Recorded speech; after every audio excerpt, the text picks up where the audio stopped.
During the early years, nearly every male student participated in ROTC. For more than 3 decades, Woodrow had one of the largest programs in the country. Out of this tradition of patriotism, students became soldiers.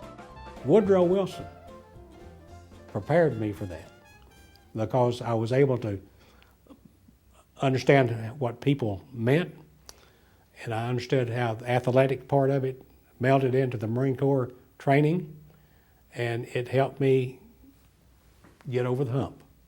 And I think if I hadn't had the Woodrow Wilson connection, I'd had a whole lot different situation in the Marine Corps, because that Marine Corps is not for sissies.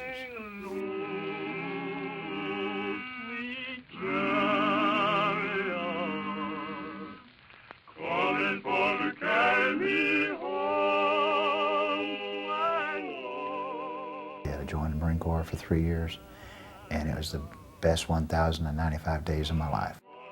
I was with 2 very good units on the West Coast, out of California. I was with the Alpha Company, 3rd Recon. I came home on leave. They let me, my unit gave me a 72-hour pass, and I was going to get it at home. I was going to get to come home on Friday morning, and the Woodrow people had been notified that Harold had died. Harold Sides, a classmate of mine, and he died with 52 other soldiers. He was in the Army, and they were in a helicopter in a great big old Chinook, and it took fire and crashed. Everybody said that Coach Dawson would be the one to tell me.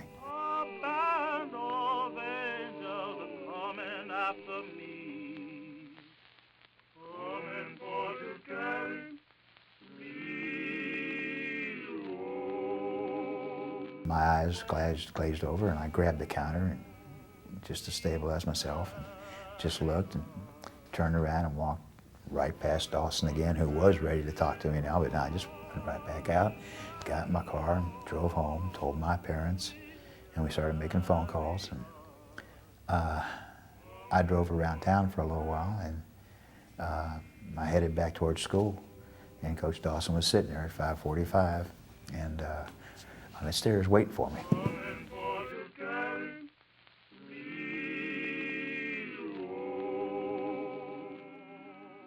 Like the Woodrow family, the Lakewood community was always there for support. You know, Doc Harrell, he had this son who went to Woodrow, and he was a flyer, a pilot, and his plane was lost off the Florida coast, I guess, during an exercise or something. You know, that was his only child. And so I always kind of like to think, you know, Doc Harrell, you know, sort of adopted all the kids at Woodrow, his kids.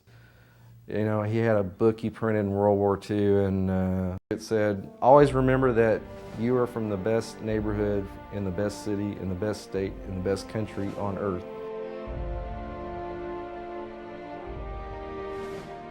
One of the soldiers in Doc's book was Tommy Kilmer, a 41 Woodrow graduate who joined Patton's Army and set off on a personal mission to find his older brother.